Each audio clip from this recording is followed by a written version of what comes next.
수도권의 코로나19 확진자가 다시 급격한 증가세를 보이고 있습니다. 하루 만에 신규 확진자가 166명을 기록했는데 대부분 서울과 경기에서 나왔습니다. 정부는 결국 서울과 경기의 사회적 거리 두기를 2단계로 격상하기로 했습니다. 내일부터 2주 동안 미술관 등 공공시설의 운영을 제한하고 프로야구는 다시 무관중으로 돌아갑니다. 또 서울과 경기 지역 주민에겐 가급적 다른 지역으로 이동하지 말아달라고 호소했습니다. 오늘 뉴스데스크는 다시 확산되고 있는 수도권의 코로나19 상황과 사회적 거리 두기 2단계로 달라지는 점들을 집중적으로 살펴보겠습니다. 먼저 김미희 기자가 보도합니다. 가장 눈에 들어오는 것은 서울과 경기, 인천, 수도권의 확진자 수입니다. 하루 만에 무려 145명이나 늘었습니다. 특히 서울, 경기만 139명입니다. 수도권에서 하루 확진자가 100명을 넘은 건 지난 1월 코로나가 시작된 이후 처음입니다. 인구가 밀집한 수도권에서 급증한 만큼 방역당국도 대응 속도를 높였습니다.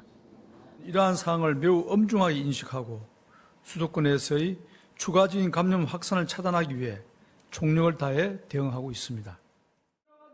수도권 이외 10명과 해외 유입 11명을 포함하면 하루 전체 확진자는 166명으로 지난 3월 대구 경북 집단 감염으로 242명이 확진된 이후 5달 만에 가장 많은 숫자입니다. 이번에도 종교시설을 중심으로 동시다발적인 집단 감염이 진행되고 있습니다. 경기도 용인 우리제일교회와 관련해 감염자가 33명이 추가돼 누적 환자 수가 105명으로 늘었고 서울 성북구 사랑제일교회에서도 하루 사이 40명이 확진돼 모두 59명이 감염됐습니다. 경기도 고양시 기쁨 153 교회와 반석교회에서도 확진자가 늘고 있습니다.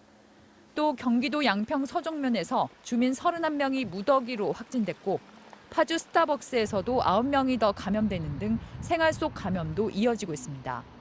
문제는 어디에서 감염됐는지 알 수 없는 깜깜이 환자 비율이 14%나 되고 있어서 대유행의 가능성을 높이고 있습니다. MBC 뉴스 김미입니다. 경기도 양평에선 한마을 주민 31명이 한꺼번에 확진되는 일이 벌어졌습니다. 마을의 복날잔치에 참석했던 노인들이 집단으로 감염된 건데요. 대규모 지역 집단 감염이 나왔다는 점에서 우려가 커지고 있습니다. 정진욱 기자가 보도합니다. 오늘날 경기도 양평 서정면의 명달리 숙속학교. 폐교를 개조해 식당과 숙박시설로 쓰는 이곳을 포함해 이 마을에서만 확진자가 31명이나 나왔습니다. 말복을 엿새 앞둔 지난 9일 벌인 마을잔치가 화근이었습니다. 병원을 운영하는 주민이 돈을 내고 삼계탕을 대접하는 행사에 49명이 참가했고 이 중 60% 가까이 확진 판정을 받은 겁니다. 참석자 중 한 명인 80대 남성이 감염된 상태에서 바이러스를 퍼뜨린 걸로 추정되는데 주말엔 양평, 주중엔 서울을 오가는 이 남성은 이틀 전인 13일 양성 판정을 받았습니다. 주도면밀하게 코로나 준비를 가장 누구보다 많이 해온 사람인데 그분이 확진을 받아오셨네 분이. 행사 주최 측은 코로나19를 피하기 위해 읍내 대형 식당 대신 마을 식당을 선택했다고 설명했습니다. 하지만 방역당국은 참가자들이 방역 수칙을 제대로 지키지 않은 것으로 보고 있습니다. 50석 규모의 식당에서 49명이 마스크를 벗고 4시간 넘게 함께 식사했고 절반은 마이크 등을 통해 바이러스가 전파될 우려가 높은 노래방 시설도 함께 이용한 것으로 조사됐습니다. 좁은 공간에서 단체 식사 행위 등을 한 것이 위험 요인으로 작용하였을 것으로 추정하고 있습니다. 방역당국은 서종면에 역학조사관 10명을 긴급 투입해 확진자들의 동선을 파악하는 한편 선별진료소 3곳을 더 설치해 추가 검사를 진행할 계획입니다. MBC 뉴스 정준욱입니다. 결국 정부가 서울과 경기 지역의 사회적 거리 두기를 2단계로 높였습니다. 오늘 밤 자정부터 달라지는 게 많은데요. 어떤 게 달라지는지 정동훈 기자가 설명해 드립니다. 절체절명의 순간에 처해 있다고 판단됩니다. 사회적 거리두기 2단계가 시행되면 고위험시설 운영은 원칙적으로 전면 중단됩니다. 최근까지 정부가 지정한 고위험시설은 12곳, 헌팅 포차, 유흥 주점, 노래 연습장, 실내 집단 운동시설 외에도 집단 감염이 잇따르면서 방문 판매 홍보관, 물류센터, 대형 학원 등이 추가됐고 오는 19일부터는 PC방도 고위험시설에 포함됩니다. 정부는 그러나 이런 2단계 거리두기 방역 수칙을 바로 강제하지는 않고 일단 강력히 권고하기로 했습니다. 국민 생업에 직격탄이 될 수 있는 만큼 향후 2주간 확산세를 좀 더 지켜본 뒤 나아지지 않으면 강제 적용하겠다는 겁니다. 2주의 노력에도 상황이 호전되지 않거나 그 이전이라도 감염 확산 상황이 악화되는 경우에는 고위험시설 운영 중단, 집합 모임 행사의 금지 등 방역 조치를 강화하고 기간을 연장할 계획입니다. 이에 따라 당분간 고위험시설도 전자출입 명부 작성 등 기존 의무화된 방역 수칙을 지키면 문은 열 수 있습니다.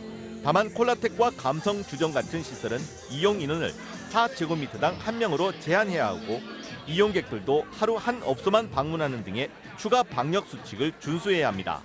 또 실내에선 50인 이상, 실외에선 100명 이상 모임이나 집회가 금지되고 프로스포츠 경기도 무관중으로 전환됩니다.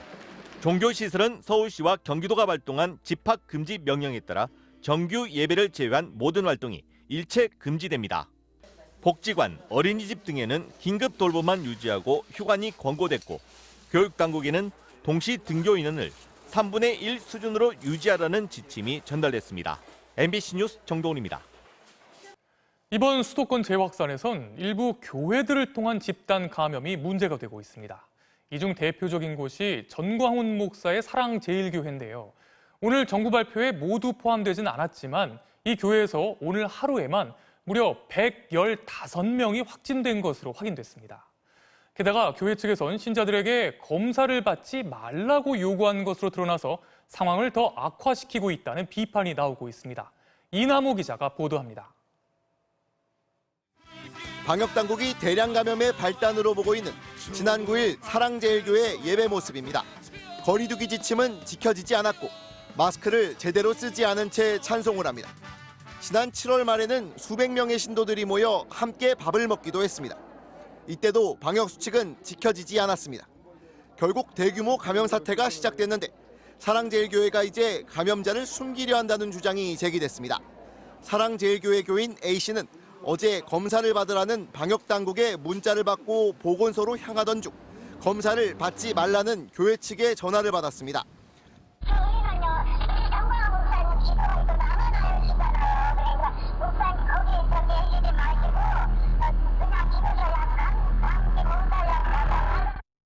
확진 판정을 받으면 교회에 피해가 온다며 무조건 참으라고도 합니다.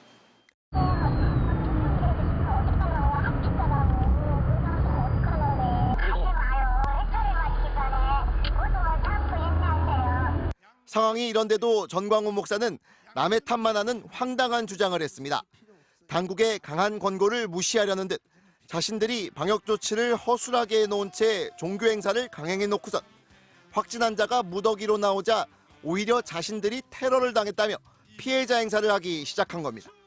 오늘도 저를 이 자리에 못 나오게 하려고 중국 우한 바이러스를 우리 교회에다가 테러를 했습니다. 바이러스 균을 우리 교회 모임에다 갖다 부어버렸습니다.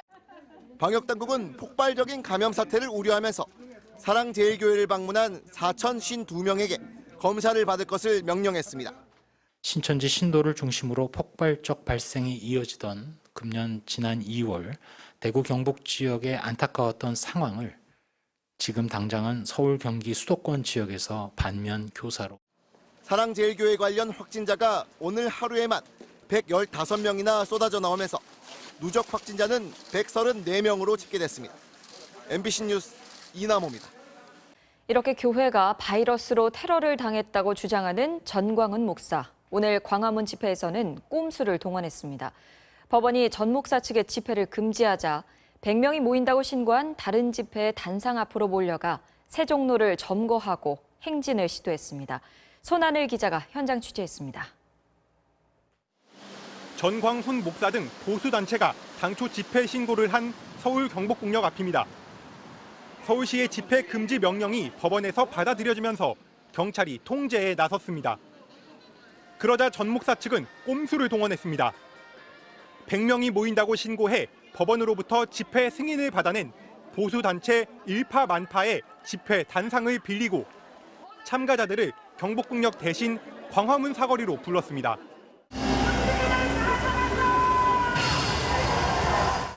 참석자들은 마스크도 제대로 쓰지 않은 채 다닥다닥 붙어 앉아 음식까지 먹으며 집회를 강행했습니다. 집회 참가 인원이 100명을 넘어서면서 경찰은 이런 차벽과 경찰 병력을 동원해 집회 추가 유입을 막고 있습니다. 지금도 100명 이상 훨씬 많은 인원이 있고 더 이상 들어갈 자리가 없습니다. 참가자들은 급기야 경찰 저지선을 뚫고 드넓은 세종대로를 완전히 점거했습니다. 순식간에 시내버스가 인파 속에 갇혔고 일부 시위대는 저지선을 뚫고 정부 청사를 지나 청와대 방향으로 행진했습니다. 청와대로 가는 길목입니다. 경찰이 집회 참가자들의 행진을 막으면서 이곳에서 다시 충돌이 빚어지고 있습니다. 이 과정에서 광화문 일대에서 몸싸움이 벌어지면서 도로가 통제됐고 큰 혼잡이 일었습니다. 반면 민주노총은 전국 노동자 대회를 기자회견으로 형식을 바꿔 약식으로 진행했습니다.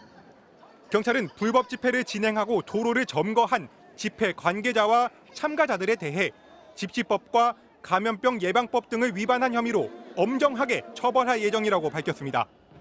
MBC 뉴스 손하늘입니다.